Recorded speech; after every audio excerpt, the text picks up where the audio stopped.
16-year-old Jake was home alone for the weekend, and he decided to invite his friends over for a night of movies and video games. As they settled into the living room, the atmosphere was lighthearted, and they relished their freedom. As the night progressed, the group of friends began to notice strange occurrences. Soft whispers seemed to echo through the house, and they dismissed them as the wind or their imagination. But as the whispers continued, they grew louder and more distinct. One of Jake's friends suggested that they were playing tricks on each other, trying to spook one another in the dimly lit room. They laughed off the eerie sounds, but the unease in the room continued to mount. As the whispers reached a crescendo, they seemed to form words and phrases. The voice was unmistakable, and it whispered the name of each friend, calling them out one by one. Fear gripped the group as they realized that the voice seemed to know them. They ventured into the hallway, searching for the source of the whispers. The voice led them to a door that had always been locked, a door that their parents had told them never to open.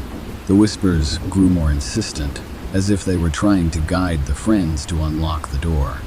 With trembling hands, they turned the handle, and the door creaked open. The room beyond was bathed in an eerie, otherworldly light, and they realized they had uncovered a hidden part of the house they had never seen before. And as they entered the room, they saw that it was filled with old family portraits and dusty relics from the past.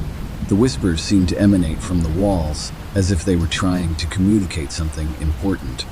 And the friends began to piece together the history of the room, uncovering a tragic tale of a family that had once lived in the house. They had experienced inexplicable phenomena, whispers in the night, and a haunting sense of being watched. The room held a connection to the family's history, and the whispers were trying to reveal the truth of the house's haunting past. The friends knew they had to uncover the secrets hidden within the room, but it would not be easy. And the friends knew they had to delve deeper into the secrets of the room to uncover the truth of the house's haunting past.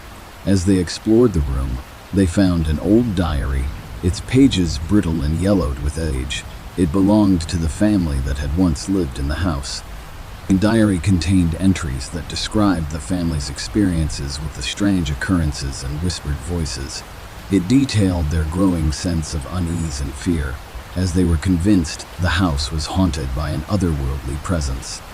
The friends also discovered a collection of letters, each one filled with despair and longing. These letters were exchanged between family members, expressing the sadness of being torn apart by a mysterious force within the house. And as they continued to explore, they found a hidden compartment within the room, containing a series of old photographs. The pictures showed the family members, their faces filled with both joy and sorrow. But one photograph, in particular, stood out. It depicted a spectral figure lurking in the background, shrouded in darkness. The friends realized that the haunting entity, responsible for the whispers and the unsettling presence in the house, was captured in that photograph. It was a malevolent spirit that had plagued the family for generations, binding them to the house in a cycle of despair. Determined to confront the entity and free the house from its haunting influence, the friends decided to perform a ritual of release. They read aloud from the old diary, recounting the family's experiences and expressing their desire to bring peace to the tormented souls. As they completed the ritual, a chilling wind swept through the room, and the spectral figure from the photograph began to materialize before their eyes. It was a shadowy, ethereal presence, its eyes filled with sorrow. The entity seemed to acknowledge the friends' efforts, and with a final burst of light, it dissipated into the air. The room felt lighter, as if a weight had been lifted, and the whispers were silenced. The friends had played a part in setting the spirits free and had uncovered the truth of the house's haunted past. They emerged from the room, knowing that they had helped bring closure to a long history of suffering. And as they gathered in the living room once more, they felt a sense of peace and unity, knowing that they had uncovered the house's hidden secrets and had put the restless spirits to rest.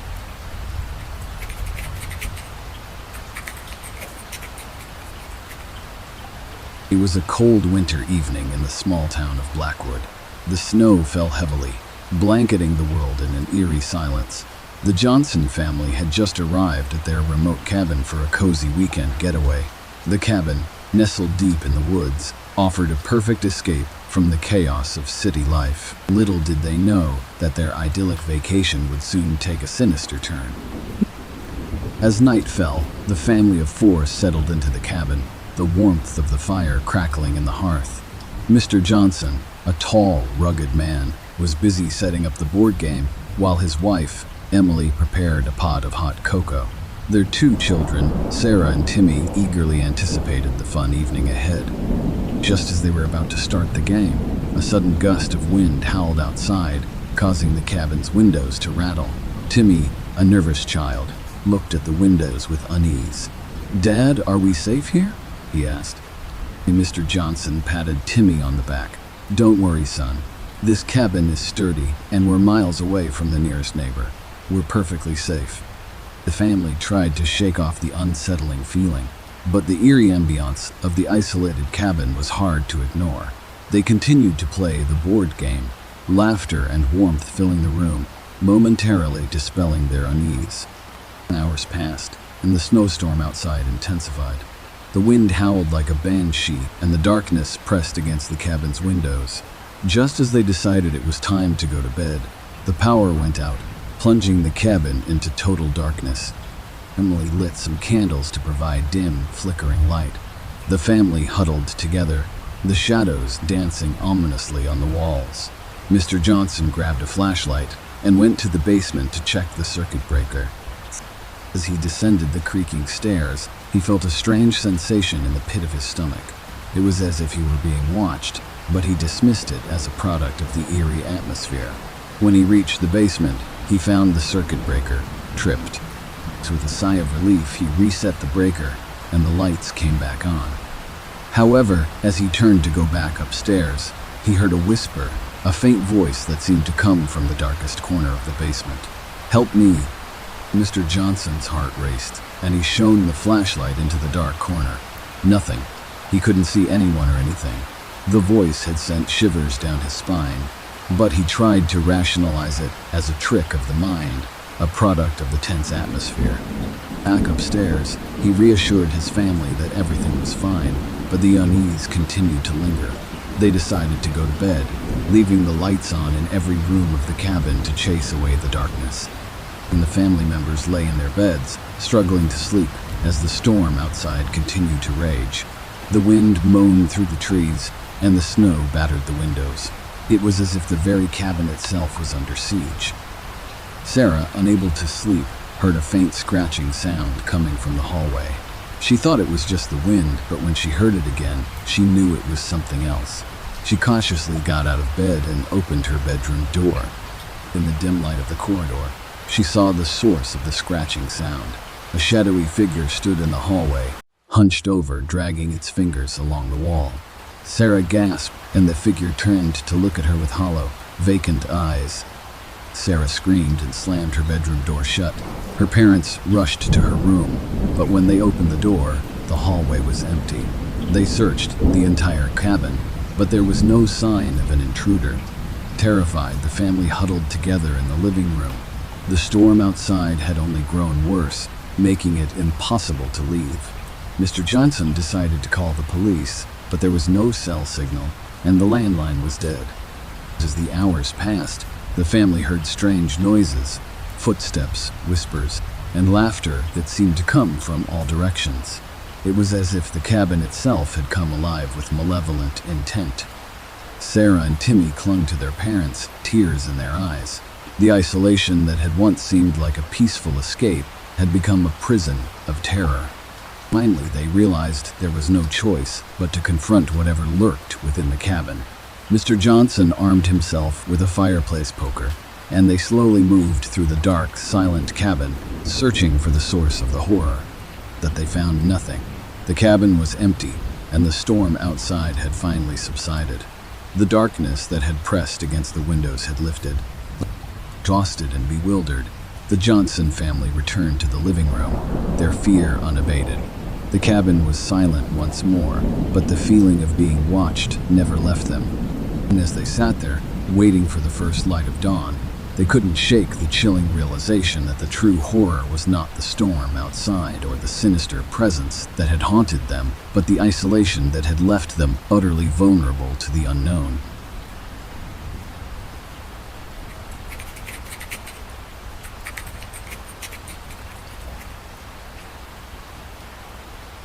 The old, decrepit mansion at 13 Hemlock Lane had always been a place of sinister tales and whispered legends. It was said to be cursed, the perfect setting for a horror story.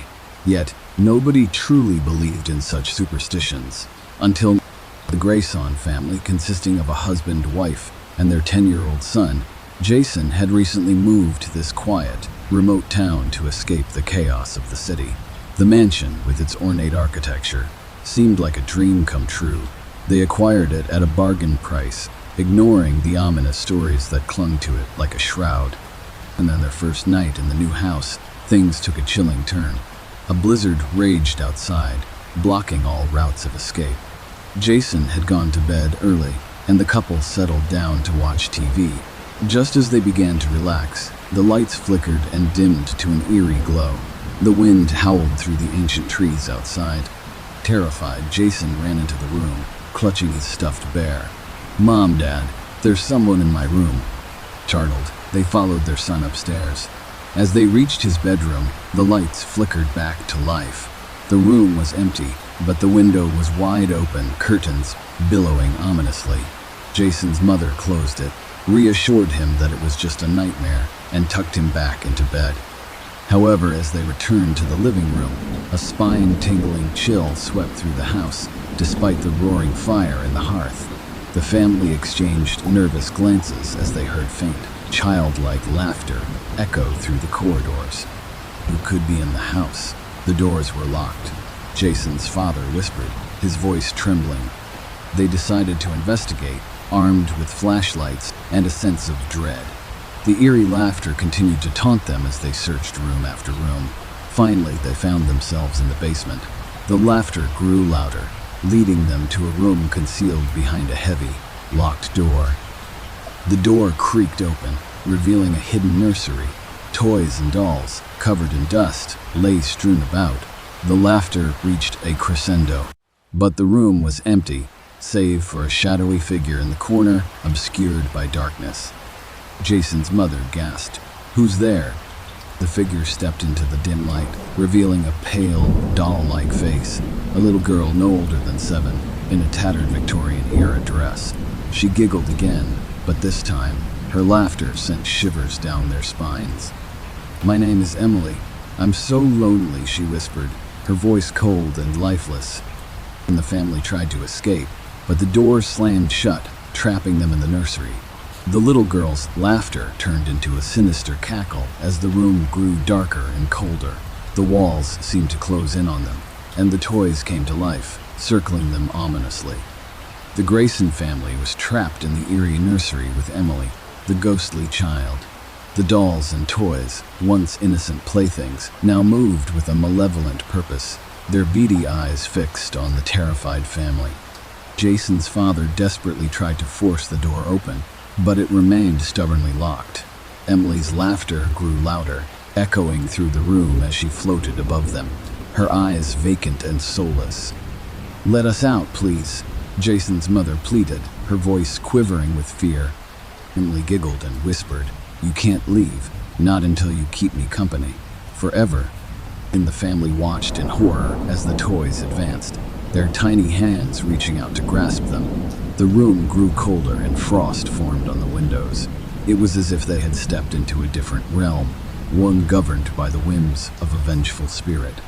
Desperation led them to fight back against the relentless toys, tossing them aside with trembling hands.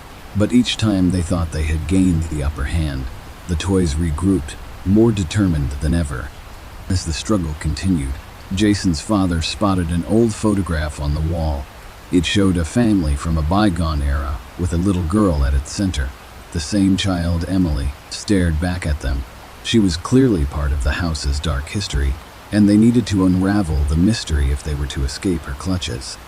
In their frantic search for answers, they discovered a dusty old journal in a corner of the nursery.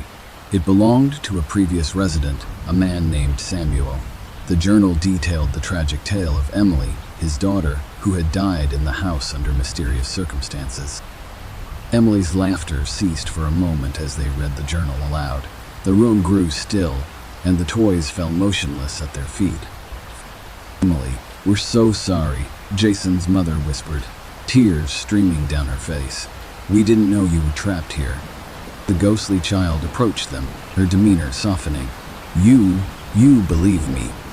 "Yes, we believe you," Jason's father affirmed. "We'll help you find peace and set you free." And with those words, the curse that bound Emily to the house began to unravel. The room warmed and the toys returned to their inanimate state. The door swung open, allowing the family to escape. And as they left the nursery, Emily's spirit faded away, leaving behind a sense of melancholy and gratitude. The family decided to research the house's history and eventually discovered that Samuel had been driven to madness by the loss of his daughter. The house had absorbed their sorrow and trapped Emily's spirit within its walls. They embarked on a mission to uncover the truth, helping Emily find the peace she had been denied for so long. In doing so, the Grayson family turned the cursed mansion into a place of healing, breaking the cycle of horror that had plagued it for centuries.